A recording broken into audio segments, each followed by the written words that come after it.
مرد اگر نماز پڑھ رہے ہیں اور عورت آگے سے گزر جائے نماز نہیں ٹوٹتی ہے، فاسد نہیں ہوتی۔ حرم میں بھی اصل تحیت الحرم جو ہے وہ تو طواف ہے۔ اگر کوئی طواف نہ کر سکے تو پھر 2 رکعت پڑھ۔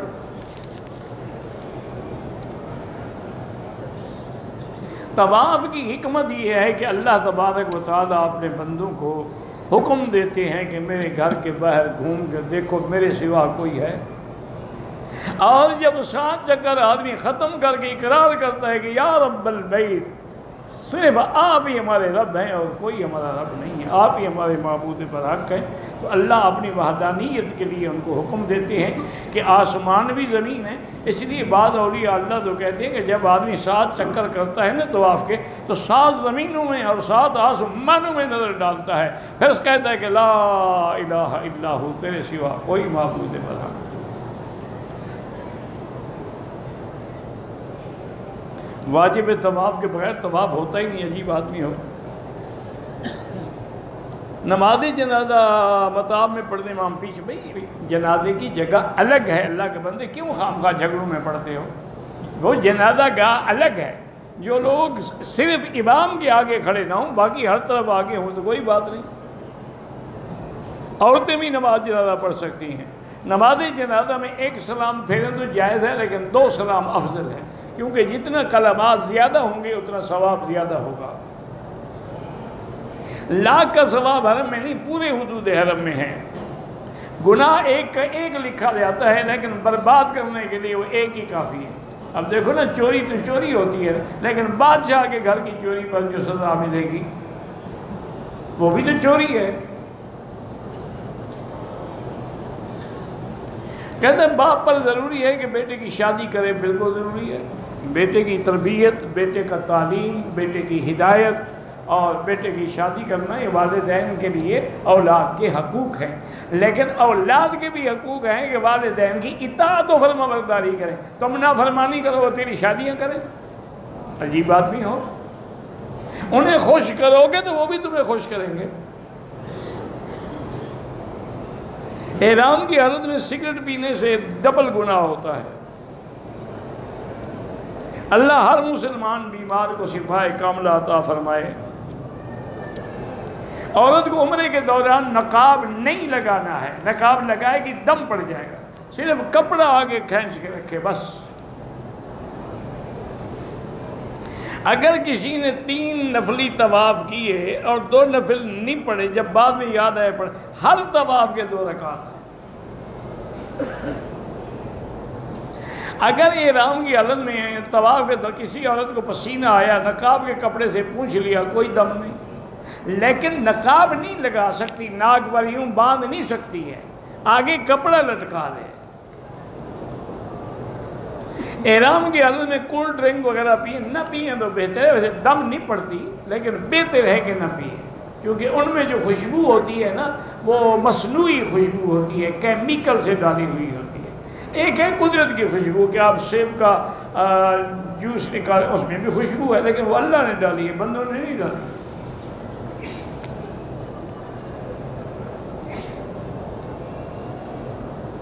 یہ بات حدیث سے ثابت ہے کہ اجوا کھجور کی گٹھلی کا پاؤڈر جو ہے دل کے لیے مفید ہے، بالکل غلط ہے، یہ بات حدیث میں نہیں ہے۔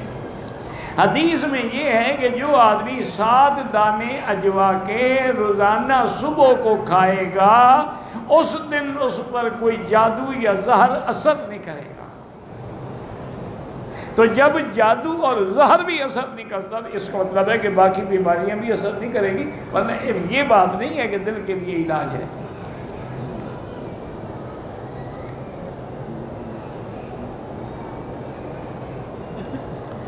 فوتی کی جا کے دعا مانگنے کی کوئی ضرورت نہیں ہے۔ بالوں پر کلف یا رنگ وغیرہ لگاتے ہیں، ان کا غسل اور وضو تو ہو جاتا ہے، لیکن کالا رنگ نہ لگایا کریں۔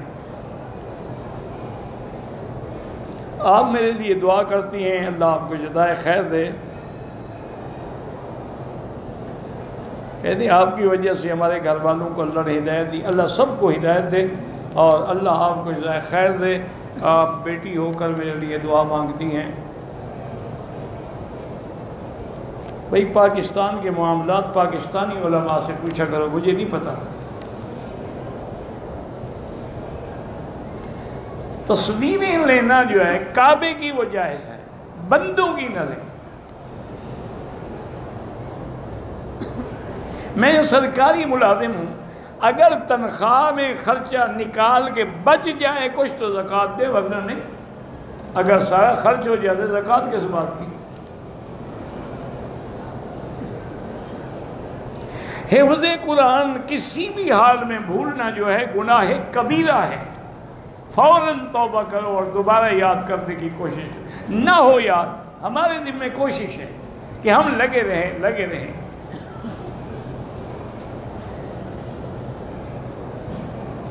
اگر قرآن موبائل میں فیڈ ہے پڑھ سکتے ہیں تو اس کے لیے باوضو ہونا کوئی ضروری نہیں، لیکن افضل یہی ہے کہ وضو ہو، چونکہ قرآن کو تو ہاتھ نہیں لگا رہا نا، ہاتھ تو وہ موبائل کو لگا رہا ہے۔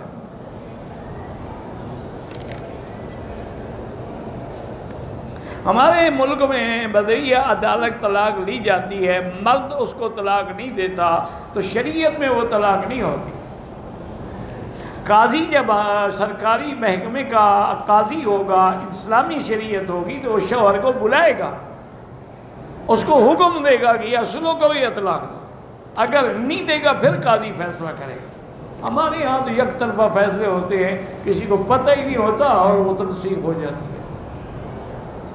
بلکہ اب تو جو فنکار لوگ ہیں نا، وہ عورت ابھی اپنے گھر میں شوہر کے پاس ہوتی ہے، وہ دعویٰ ڈال دیتے ہیں، تنسیخ کرا کے پھر لے جاتا ہے، تاکہ پھر کوئی مقدمہ بھی تو نہیں بن سکتا نا، تنسیخ تو پہلے ہو گئی، تو وہ تو حرام ہے۔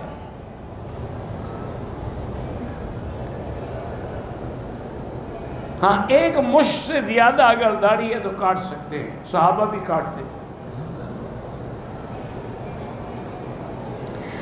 داڑھی کو منڈوانا جو ہے وہ تو فسق ہے، فجور ہے، گناہ کبیرہ ہے۔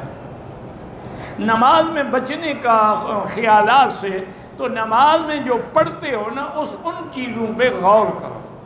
مثلا تم رکوع میں ہو، کیا پڑھو گے؟ سبحان ربی العظیم، تو اسی پہ غور کرو، سبحان ربی العظیم، سبحان ربی العظیم، سبحان ربی العظیم۔ تو جب اس پہ غور کرو گے تو چند دنوں میں انشاءاللہ خیالات ختم ہو جائیں گے۔ ویسے اگر خیالات آئیں بھی نا تو کچھ نہیں ہوتا ہے، جب اللہ نے معاف کر دیا تم کیوں فکر کرتے ہو؟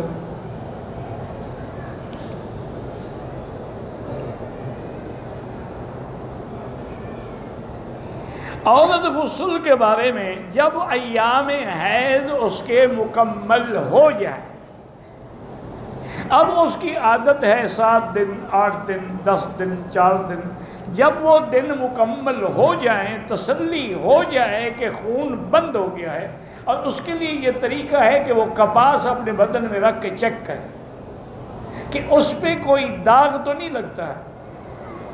اگر تسلی ہو جائے تو پھر وہ باقاعدہ پہلے اپنے سارے نیچے بدن کو دھوئے گی، پھر اس کے بعد وضو کی طرح وضو کرے گی، پھر اس کے بعد غسل کرے گی، اور بالوں کے جڑوں میں پانی پہنچے گا۔ اگر ایک بال بھی خشک رہ گیا تو غسل نہیں ہوگا۔ اس لیے حضرت علی رضی اللہ تعالی عنہ ہمیشہ اس طرح پھرواتے تھے۔ تو کسی ساتھی نے ایک دن حجت کر کے پوچھ لیا کہ حضرت کیا وجہ ہے، آپ کے بال اچھے نہیں تھے؟ انہوں نے فرمایا میرے بال تو بڑے خوبصورت ہیں، لیکن میں نے جب حدیث سنی کہ تحت کل شعرۃ جنابۃ، ہر بال کے نیچے جنابت ہوتی ہے، میں ڈر گیا کہ کہیں ایسا نہ ہو کہ میں غسل کروں اور پانی نہ پہنچے، تو اس لیے بہتر ہے میں منڈا ڈالتا ہوں، فیشن کرنے سے پہلے وضو تو صحیح ہو، نماز تو صحیح ہو۔ تو اس لیے عورت کو بھی پوری طرح پھر بال نہیں کرنے،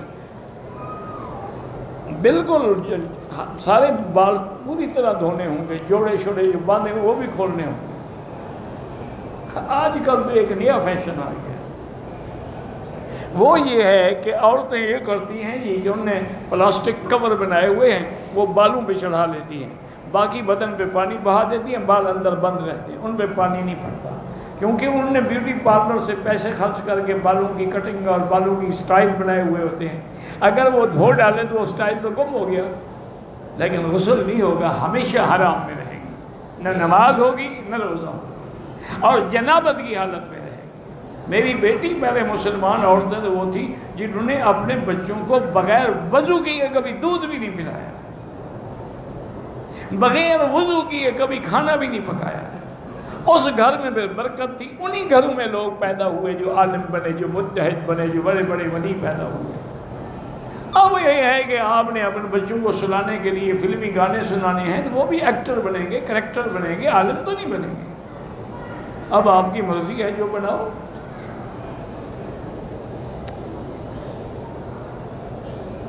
ایک شخص نے ہمارے علاقے میں بیوی کو 3 طلاقیں دے دی، انہوں نے اپنے سسرال سے سلو کر کے بیوی کو واپس لے آیا۔ مسلک حنفی میں 3 طلاقوں کے بعد اس پر بیوی ہمیشہ کے لیے حرام ہے، اور یہ صرف امام ابو حنیفہ کا مسلک نہیں بلکہ چاروں امام اس پہ متفق ہیں کہ اگر 3 طلاقیں ہوں تو 3 ہوتی ہیں، ایک ہوتی ہے، 2 ہوتی ہیں، اور 3 طلاقوں کے بعد وہ بیوی حلال نہیں ہو سکتی۔ فَلَا تَحِلُّ لَهُ مِن بَعْدُ حَتَّىٰ تَنكِحَ زَوْجًا غَيْرَهُ، جب تک کہ وہ کسی دوسرے آدمی سے شادی نہ کرے، اور دوسرا آدمی پھر اپنے منشے سے چھوڑے، کرائے والا نہ ہو کہ اس کو پیسے دے دے، ایک رات کے لیے شادی کر لو کل چھوڑ دینا۔ وہ تو اس پر تو اللہ کے نبی نے لعنت بھیجی ہے کہ لعن اللہ المحلل والمحلل لہ، حلالہ کرنے والا اور کرانے والا دونوں پہ اللہ کی لعنت۔ ایک دفعہ پرانی بات ہے، حج کے دنوں میں ہمارے آپ کے پاکستان کے ایک بہت بڑے سینئر جج تھے جو کبھی چیف جسٹس بھی رہے اور بڑا لائق قابل آدمی، اس میں کوئی شک نہیں، اور اس کو دینی کتابوں سے اور مذہبی کتابوں سے بھی ماشاءاللہ کافی مطالعہ تھا، اور کبھی کبھی عمرے پہ آتے تھے تو فقیر کو بھی ملتے تھے۔ تو ایک دفعہ جب عمرے پہ تشریف لے آئے، میرے ہی ایک دوست نے دعوت کی تو اس میں میں بھی تھا اور وہ بھی تھے، مجھے کہنے لگے مکی صاحب ہم ایک مشکل میں پڑے ہوئے ہیں، ہم جب جاتے ہیں نا یورپ میں، امریکہ میں، غیر ملکوں میں، بڑی بڑی لا کانفرنسز ہوتی ہیں قانون دانوں کی، وہاں ہمارے لیے یہ بڑا مشکل سوال آ جاتا ہے جس کا ہم جواب دیتے ہوئے آنکھیں نیچی کر لیتے ہیں۔ انہوں نے کہا جی وہ کیا؟ انہوں نے کہا جی وہ کہتے ہیں یہ اسلام کا اچھا حکم ہے، طلاق تو دی، شوہر نے 3 طلاقیں دی، یعنی گولیاں تو 3 اس نے ماری ہیں، عورت کا کیا گناہ ہے کہ پہلے وہ دوسرے سے شادی کرے؟ سزا تو شوہر کو ملنی چاہیے تھی اور اسلام سزا عورت کو دے رہا ہے، اس نے تو کوئی جرم نہیں کیا، وہ تو مظلوم ہے، وہ تو پہلے 3 طلاقیں بیچاری جھیٹ کے گھر میں بیٹھی ہوئی ہے۔ انہوں نے کہا جی میری کہا حضرت گزارش یہ ہے کہ آپ نے سمجھنے کی کوشش نہیں کی، اسلام ظلم نہیں کرتا، اسلام سلامتی کا مذہب ہے، اسلام میں امن ہے، انصاف ہے، عدل کا تقاضا۔ اب میں نے کہا جج صاحب آپ سوچیں کہ اگر وہ عورت پہلے خاوند سے شادی کرنا چاہے تو حلالہ کرائے گی نا، تو اگر وہ چاہ رہی ہے تو اپنے اوپر ظلم وہ کر رہی ہے کہ شوہر کر رہا ہے، نہ کرے۔ اسلام یہ چاہتا ہے کہ جس ظالم نے تمہیں 3 طلاقیں دی ہیں اس کے گھر میں کبھی نہ جاؤ، کسی دوسرے سے شادی کر۔ جس آدمی نے تمہاری یہی عزت کی ہے کہ تم اس کی بیوی ہو، تم نے اس کی خدمت کی، اور نے 3 ہی فائر کٹھے مار دیے، تمہیں برسٹ ہی مار دیا، 1 دے دیتا، 2 دے دیتا، تو ایسے شریف آدمی کے گھر جانا ہی نہیں چاہیے۔ اب اگر وہ اپنی جان پہ خود ظلم کرنا چاہتی، اسلام کا کیا قصور ہے؟ کہنے لگی جی آج مجھے بات سمجھ آ گئی الحمدللہ، لیکن ہمارے یہاں مولوی صاحبان ایسے نہیں سمجھاتے۔ میں نے کہا جی آپ کسی سرکاری مولوی سے پوچھا ہوگا، آپ نے وہاں بھی آپ نے کسی عالم سے نہیں پوچھا ہوگا۔ اگر کسی مدرسے میں جاتے، کسی مدرس سے، استاد سے، مفتی سے، عالم سے پوچھتے وہ آپ کو مطمئن کر دے۔ آپ پوچھتے ہیں سرکاری لوگوں سے تو انہوں نے تو وہی جواب دینا ہے جو آپ کو خوش کرے۔ کہتے ہاں جی یہ بات تو ٹھیک ہے۔ میں نے کہا جی اللہ نے ظلم نہیں کیا، وہ عورت خود ظلم کر رہی ہے۔ ایک آدمی کا ذہنی توازن خراب تھا، اس نے اپنی بیوی کو طلاق دے دی، کچھ عرصے کے بعد ٹھیک ہو گیا، کہتا ہے میں نے طلاق نہیں دی۔ جب ذہنی توازن خراب تھا تو لفظ طلاق کیسے اس کو یاد رہ گیا؟ طلاق تو عربی کا لفظ ہے، ذہنی توازن خراب تھا تو اس کو مار دیتا، کوئی تھپڑ مارتا، کوئی لکڑی مارتا، گھر سے نکالے، طلاق کہاں سے اس کو یاد؟ بالکل اس نے طلاق دی، اب جھوٹ بولتا ہے، بہانے بنا والا، ذہنی توازن خراب تھا۔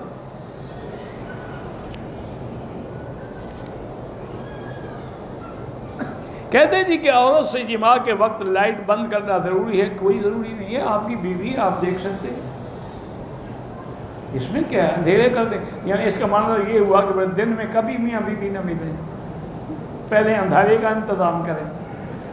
پتہ نہیں کہاں سے لوگوں نے مسئلے گھڑے ہوئے ہیں۔ کہتے ہیں جی کہ عورت کو تیار کرنے کے لیے پہلے اس سے طلاق یا کوئی جنسی باتیں بالکل کرنی جائز ہیں، کیونکہ قرآن بھی یہی کہتا ہے۔ اللہ نے قرآن میں فرمایا ہے کہ يَسْأَلُونَكَ عَنِ الْمَحِيضِ قُلْ هُوَ أَذًى فَاعْتَزِلُوا النِّسَاءَ فِي الْمَحِيضِ وَلَا تَقْرَبُوهُنَّ حَتَّى يَطْهُرْنَ فَإِذَا جب وہ پاک ہوئے فَأْتُوهُنَّ مِنْ حَيْثُ أَمَرَكُمُ اللَّهُ إِنَّ اللَّهَ يُحِبُّ التَّوَّابِينَ وَيُحِبُّ الْمُتَّطَهِّرِينَ فَأْتُوا حَرْثَكُمْ، قرآن کہتے ہیں حرث، اپنی کھیتی کی جگہ، تو کھیتی میں تو ہل بھی چلانا پڑتا ہے، پانی بھی لگانا پڑتا ہے، اس کی چھانٹ چھڑکاو بھی کرنی پڑتی ہے، بوٹیاں بھی مارنی پڑتی ہیں، تب ہی کھیتی ہوگی نا، تو اس لیے یہ سب جائز ہے۔ بلکہ علماء نے یہ بھی لکھا ہے کہ اگر میاں بیوی آپس میں پیار کر رہے ہیں، طلاق کر رہے ہیں، بوس و کنار، تو یہ نفل پڑھنے سے بھی زیادہ ثواب، کیونکہ اس سے وہ زنا سے بچے گا نا۔ اور اگر محبت نہیں ہوگی تو وہ منہ کالا کرے گا، جہنم میں جائے گا۔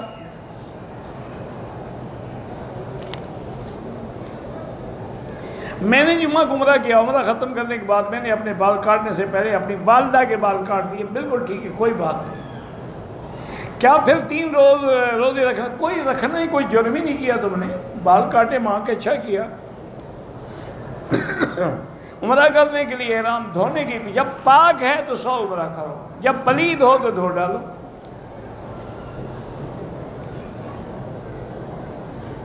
میرے ابی نے 7 چکروں کے بجائے 14 لگا، اللہ قبول کرے، یعنی 7 تو ادا ہو گئے، باقی 7 سزا ہو گئے۔ میں مدینے میں کام کرتا ہوں، وہاں ایرانی لوگ مجھے پیسے دیتے، کوئی ہدیہ، کوئی ہدیہ تو کوئی دے، مشرکین کا ہدیہ قبول کرنا بھی جائز ہے۔ حضور کے بعد بھی مشرکین نے ہدیہ بھیجا۔ ایک حدیث میں ہے باقاعدہ کہ حضور کے پاس ایک مشرک نے ریشمی کپڑے بھیجے، اقیدر اس کا نام تھا، بادشاہ تھا۔ تو صحابہ نے جب دیکھا یہ بڑا نرم کپڑا ہے، آپ نے فرمایا کیا تعجب کر رہے ہو؟ لَمَنَادِيلَ سَعْدٍ فِي الْجَنَّةِ أَحْسَنُ مِنْ هَذَا، میرے صحابی سعد کے جنت کے اندر جو رومال ہیں نا وہ اس سے بھی زیادہ اچھے ہوں گے۔ حرم کے پہلی نظر جب پڑے بالکل دعا قبول ہوتی ہے جب اپنے ملک سے آتے ہو۔ میرے گاؤں کے امام قبروں پہ سجدہ نہیں کرتا، لیکن میلاد شریف 11ویں شریف کرتا تو بدعتی تو ہوا نا، مشرک نہ ہوا۔ سجدہ کرتا تو پکا مشرک ہو جاتا نا، لیکن باقی کام سارے کرتا ہے تو بدعتی ہوا، بدعتی کے پیچھے نماز جائز ہی نہیں۔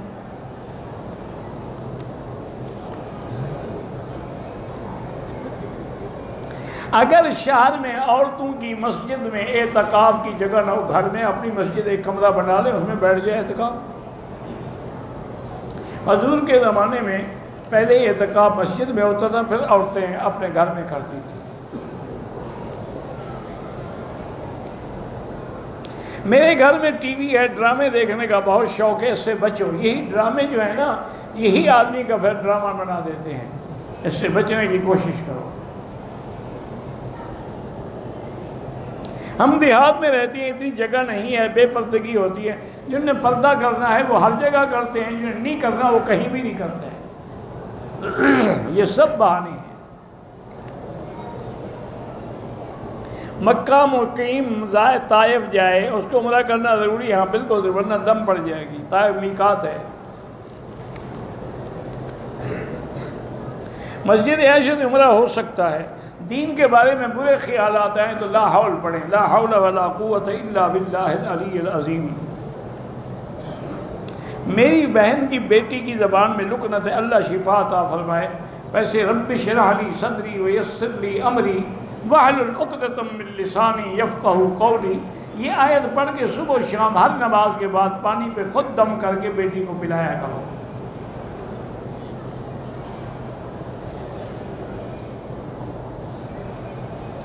ایسے بہت لوگ ملتے ہیں جو کہتے ہیں ہمارا پرس کو، یہ تو سارے فراڈی ہوتے ہیں، ان کو پیسے نہ دیا کرو۔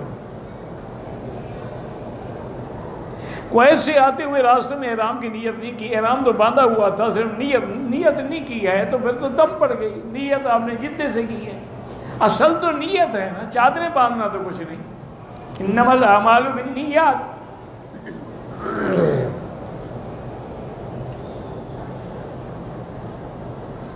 کسی بھی امام کے نزدیک یہ نہیں ہے کہ نماز میں ہوا خارج ہو جائے تو وضو نہیں ٹوٹتا، بدبو آئے یا آواز سنے وضو ٹوٹ گیا۔ یہاں پر جتنے فیصلے ہوتے ہیں وہ مسلک امام احمد بن حنبل پہ ہوتے ہیں۔ کہتے جی اولیاء اللہ کے قبروں پہ مراقبہ کرنا یہ کوئی شریعت میں حکم نہیں ہے، لیکن یہ غور کریں کہ بھی یہ اللہ والے بھی مٹی کے نیچے چلے گئے تو ہماری کیا حیثیت ہے۔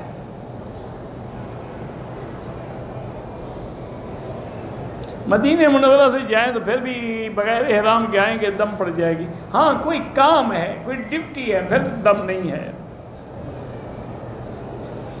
حنفی مسلک میں ٹائم ٹیبل ہے، دیوال یہاں بھی گھڑی میں لکھا ہوا ہے سارا ٹائم ٹیبل کہ یہ ظہر کا وقت ہے، یہ عصر کا ہے، یہ اشراق کا ہے، یہ مغرب کا ہے، عشاء کا ہے۔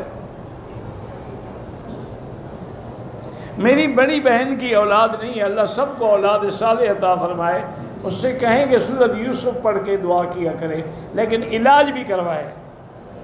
صفا مروہ کے بعد کوئی نفل نہیں ہوتی۔ میرے بھائی قرض دار ہیں، استغفار زیادہ پڑھا کریں۔ حجر اسود کے علاوہ اور کعبے میں کسی جگہ بوسہ دینا جائز نہیں ہے۔ میرے بچوں کو اللہ اپنے گھر کا خادم بنائے، اللہ سب کے بچوں کو اپنے گھر کا خادم بنائے۔ مسجد عائشہ سے احرام باندھ کے عمرہ ہو سکتا ہے۔ حرم سے قرآن مجید اپنے ملک میں نہیں لے جا سکتے، یہ وقف حرم ہے۔ عورت اور مردوں کی نماز میں فرق ہے، مرد کے لیے اول صف ہے، عورت کے لیے آخر صف ہے، اور عورت کے لیے ضروری ہے کہ جب سجدہ کرے تو اپنے پاؤں نکال کے زمین کے ساتھ جتنا ملے گی اتنا ثواب زیادہ حاصل ہوگا۔ عمرے کرتے وقت منہ کا ڈھانپنا، منہ تو نہیں ڈھانپنا نا۔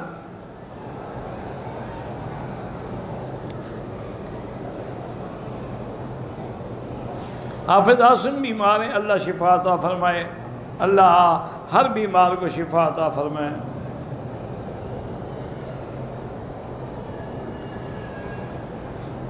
اور احرام باندھنے کے کوئی احرام باندھے ناف سے نیچے تو اس کا نہ عمرہ ہوگا نہ نماز ہوگی، کیونکہ ناف تک جو ہے وہ عورہ ہے، اس کا چھپانا ضروری ہے۔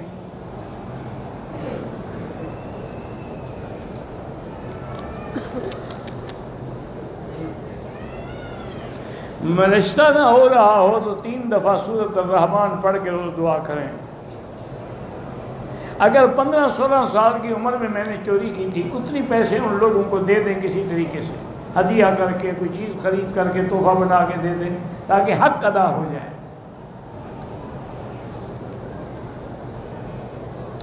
عمرے کا طواف حتیم سے شروع کرے، طواف ہی نہیں ہوا نہ عمرہ ہوا نہ دم، بالکل وہ دوبارہ طواف کرے۔ طواف حجر اسود سے شروع ہوتا ہے، حتیم سے کوئی نیا طریقہ نکالا ہے۔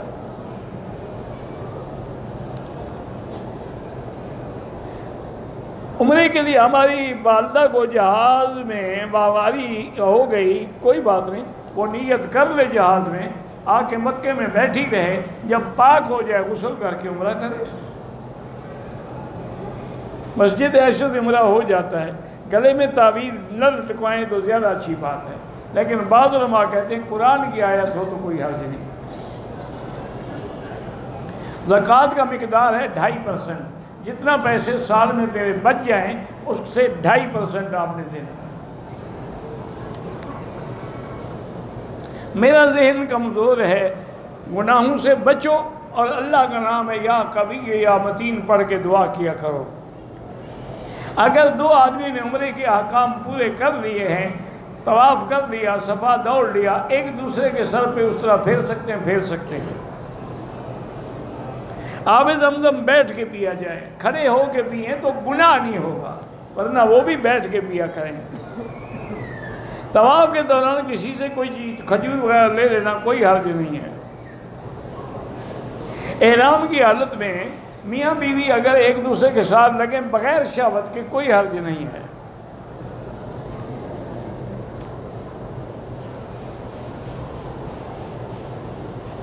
کہتے کہ طواف کرتے ہوئے میرا اندازہ ہوتا ہے کہ مدی نکل گئی ہے، جب جا کے حمام میں دیکھتا ہوں ان کا نظر کچھ نہیں ہے، وہم ہے، اس کو چھوڑیں، وہم کا خیال ہی نہ کیا کریں۔ بچی اگر گڑیا لے تو کوئی حرج نہیں، لیکن ایسی گڑیا نہ ہو بڑی جو بچی کے برابر ہو، چھوٹی گڑیا لے لیں کوئی حرج نہیں۔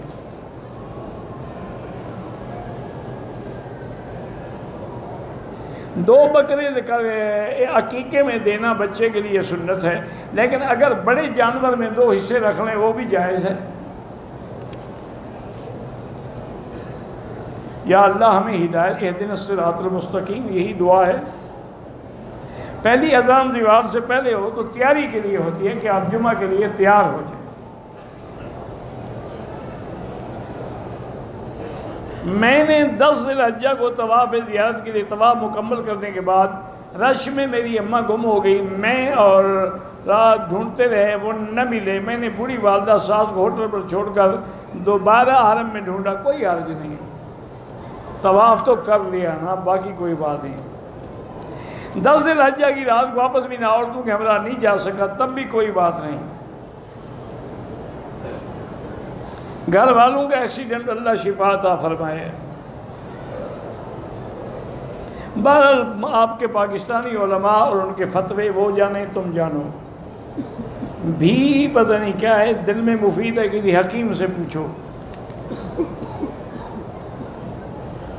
ایک آدمی نے طواف کیا، کام سے ہوٹل چلا گیا، 2-3 گھنٹے کے بعد آ کے صفا مروا دوڑا، کوئی حرج نہیں، ٹھیک ہے عمرہ۔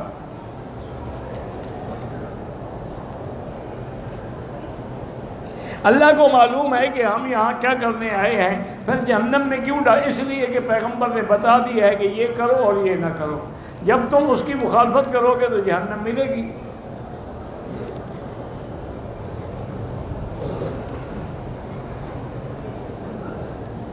میرے بہنوئی پر جادو کا اثر ہے، سورۃ البقرہ جو ہے ٹیلی فون میں فیڈ کر کے ہیڈ فون لگا کے اس کو سنائیں۔ اللہ نے مجھے بیٹی سے نوازا ہے، کوئی حضور کی بیٹیوں کا نام ہے، رقیہ ہے، کلثوم ہے، زینب ہے، فاطمہ ہے، کوئی رکھ لیں۔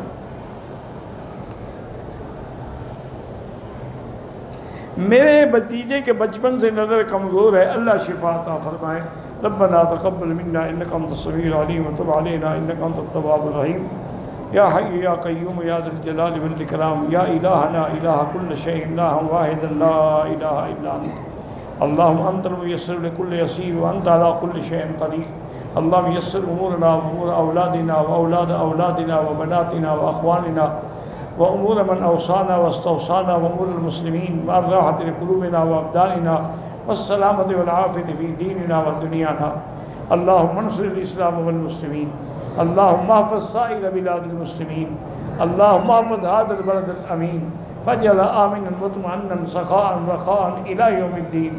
یا اللہ بیماروں کو شفا عطا فرما، یا اللہ ہماری ظاہری باطنی روحانی جسمانی نفسانی بیماریاں دور فرما، یا اللہ بے حیاؤں کو حیا عطا فرما، بے اولادوں کو اولاد صالح عطا فرما، جن کے گھروں میں بچیاں ہیں ان کے رشتے آسان فرما، بے روزگاروں کو روزگار عطا فرما، قرض داروں کے قرض عطا فرما۔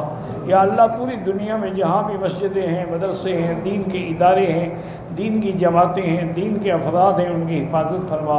یا اللہ مسلمان فلسطین میں ہیں، حلب میں ہیں، کشمیر میں ہیں، شام میں ہیں، عرب میں ہیں، عجم میں ہیں، افغان میں ہیں، ان کی جان مال آبرو عزت کی حفاظت فرما۔ ربنا آتنا فی الدنیا حسنۃ وفی الآخرۃ حسنۃ وقنا عذاب النار۔